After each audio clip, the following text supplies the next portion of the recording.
As you are hearing the first letter of St. Peter, I hope you realize that you are listening to the first encyclical of the Pope.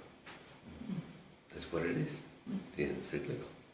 And at the same time, you can begin to see, now you see more personally, St. Peter, as he's preparing for death. He's already seeing that he is giving his life for the Lord. And he's already saying, rejoice to the extent that you share in the sufferings of Christ. He's already saying, I'm going to be a martyr. All of them were practically martyrs during this time of the history of the church. And so he's already somehow intuiting he's glorifying the Father. And of course he tells us, look, it is better if we do it for the right reasons, for being a Christian, than instead of being a murderer or for the other reasons. No, it is the greater thing is for God's greater glory that we give our lives for. So he's already preparing others with his exhortation, personal exhortation. You can almost see it that he's ready, that he is to die pretty soon, a martyr. And that's as the church proposes to us, Saint Pontian, Pope and martyr, and Saint Hippolytus, priest and martyr. So we're talking then 200 years later when this happens. So we have, let's see, okay, here's Saint Pontian. He died in the year 235.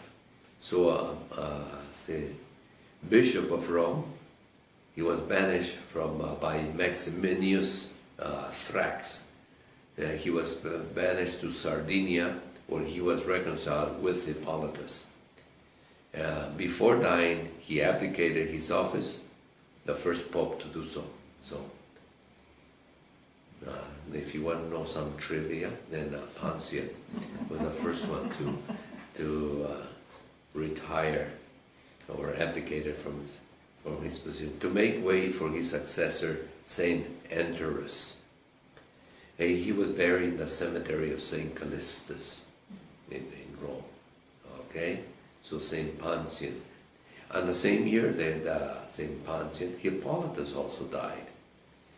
A disputed author of apostolic tradition, the Roman priest and stern rigorist. He opposed Sabellianism, another heresy, and milder penitential discipline of Pope Saint Callistus. I guess he didn't like how rigorous the Pope was. A first anti-Pope from 217 to 235. So, and yet he's a saint. He opposed the Pope. Exiled to Sardinia with Pontian, so both were exiled, and that's where they were reconciled, and then made patched up things. Now, when we use the Eucharistic prayer number 2, Saint Hippolytus is the source for this Eucharistic prayer number 2. Basically, we have taken it from him. So, isn't that nice? The prayers go back so far, and it's not something that the church makes up and all that, but rather, so we have been given then these two saints, Saint Pontian, Pope and Martyr, and Saint Hippolytus. They work together, they're reconciled together, and now they're to be imitated for their giving up of their lives. In the example that St. Peter already prepared through his first encyclical. Let us then continue.